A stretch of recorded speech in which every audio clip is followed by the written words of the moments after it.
nggak sih apa itu tangga darurat? Pilih nyawa atau harta? Hai, apa kabar nih Sobat Assess?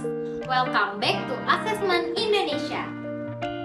Kalau kamu orangnya kepoan banget sama hal-hal psikologi, berarti kamu wajib banget untuk subscribe channel ini karena channel ini bakal sering bahas tentang psikologi yang sangat bermanfaat dalam kehidupan kamu.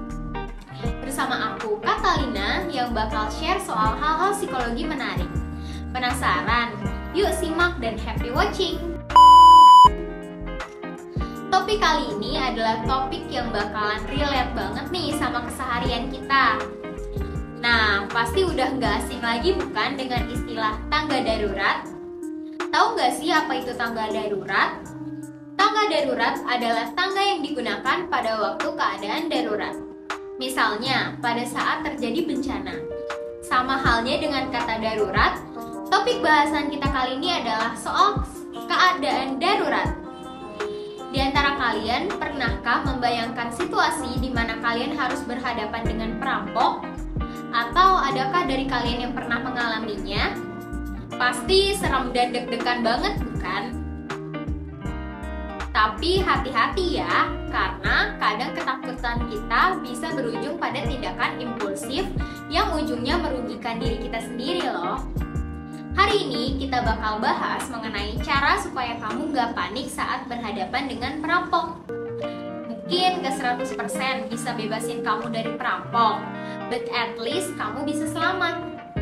Just langsung aja ke topiknya. Mengapa orang cenderung panik ketika berhadapan dengan perampok? Siapa nih yang punya pengalaman buruk dengan perampok? Atau bahkan pernah baca atau dengar berita tentang perampokan? Dan pernah nggak kamu bayangin kalau kamu ada di posisi dekat dengan kejadian perampokan? Atau bahkan kamu yang berada di posisi korban? Pasti ngerasa takut dan panik kan? Hal ini tuh disebabkan karena kita selalu berpikiran akan terjadi hal yang buruk.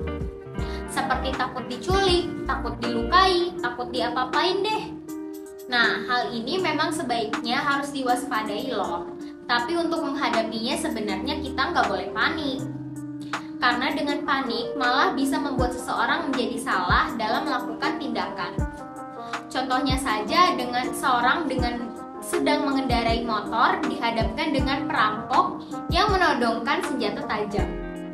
Lalu si korban panik dan malah menendang motor perampok tersebut yang ternyata dengan perilaku itu dapat membahayakan dirinya juga.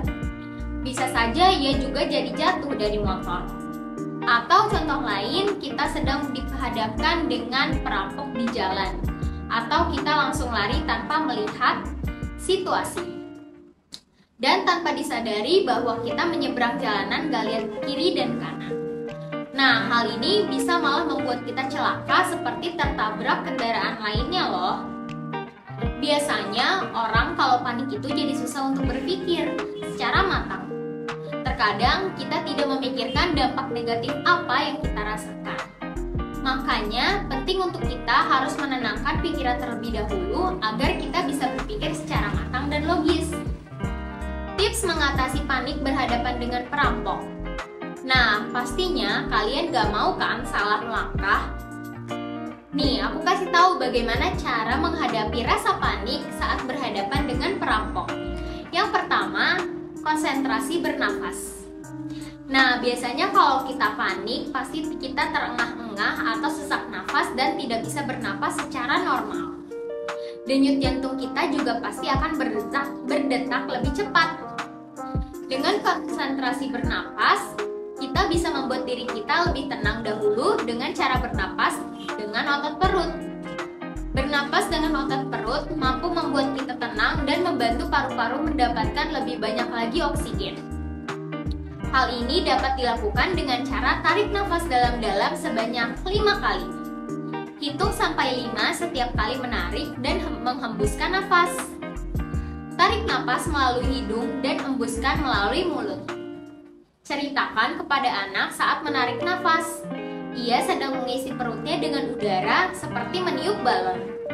Sementara itu, saat menghembuskan nafas, anak seperti sedang mengeluarkan udara dari balon secara perlahan. Yang kedua, memahami situasi. Nah, ini yang perlu kita pahami nih. Saat dihadapin pada situasi apapun, kita harus bisa memahami situasi. Seperti contohnya, kita bisa berada di jalanan. Kita harus memahami situasi jalanan banyak kendaraan. Jangan sampai kita asal kabur, tapi malah jadi ketabrak.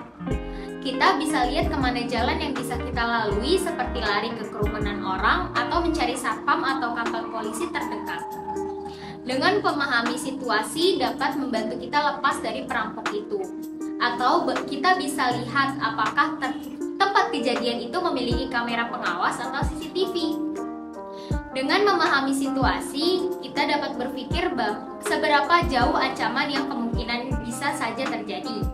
Atau kita bisa berpikir dengan kemungkinan terburuk secara logis. Jika kalian dalam situasi yang terancam bisa berpotensi kehilangan nyawa, seperti ditodong dengan senjata tajam atau senjata api, reaksi berlebihan hanya akan memicu hal buruk. Kalian bisa memahami situasi dan berpikir secara matang apa yang bisa dilakukan agar hal negatif itu tidak terjadi. Sebisa mungkin hindari kontak fisik. Kalau bisa, selalu menjaga jarak dengan si perampok. Hal ini mencegah seseorang agar tidak ada kekerasan secara fisik yang terjadi. Karena dengan tidak berdekatan bisa menutup kemungkinan kalau kita bisa ditusuk atau digorok. Namun, memang tidak bisa dipungkiri, bisa saja si perampok membawa senjata api sih. Tapi kan setidaknya kita sudah mencegah. Membuat kesepakatan untuk menghindari kekerasan. Mungkin yang lebih sering kita sebut dengan negosiasi. Ini juga penting loh, yang mana ini berarti kita mengkomunikasikan dengan si perampok. Kalian pasti pernah dengar istilah pilih nyawa atau harta. Nah, dengan ini kita bisa memprioritaskan keselamatan kita. Memang pasti tidak ada yang mau menyerahkan barang atau harta kita sendiri ya. Namun kalau kepepet atau dalam kondisi yang mendesak, kita bisa menyerahkan barang daripada diri kita yang terluka. Tapi kalau ada kesempatan kabur, kita kabur aja sih. Ingat ya, kalau kabur ke tempat yang aman atau ke kerumunan orang yang banyak, supaya si perampok gak berani melakukan aksinya. Selanjutnya, mencari tempat yang aman.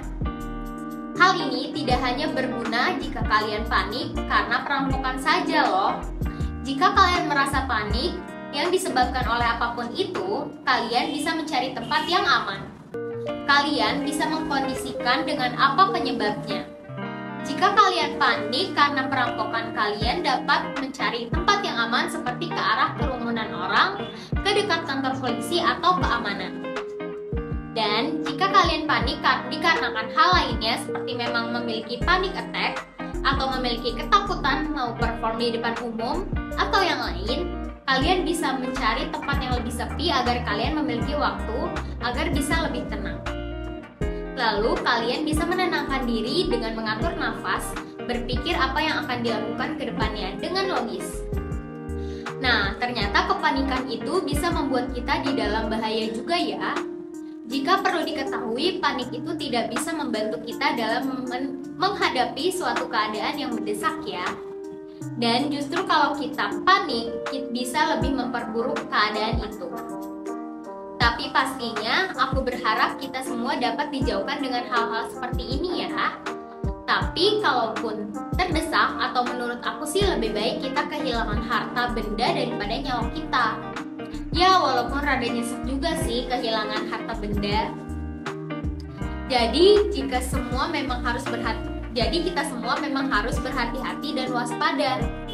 Memang sih kita nggak boleh suzon, tapi kita harus berhati-hati apabila kalau ada gerak-gerik yang sudah mencurigakan. So, jangan sampai kepanikan kita malah membahayakan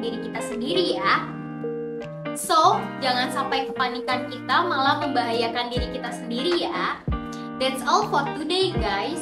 Thank you yang udah dengerin sampai selesai and I'll see you guys in next video. Don't forget to like, comment, and subscribe. Bye-bye!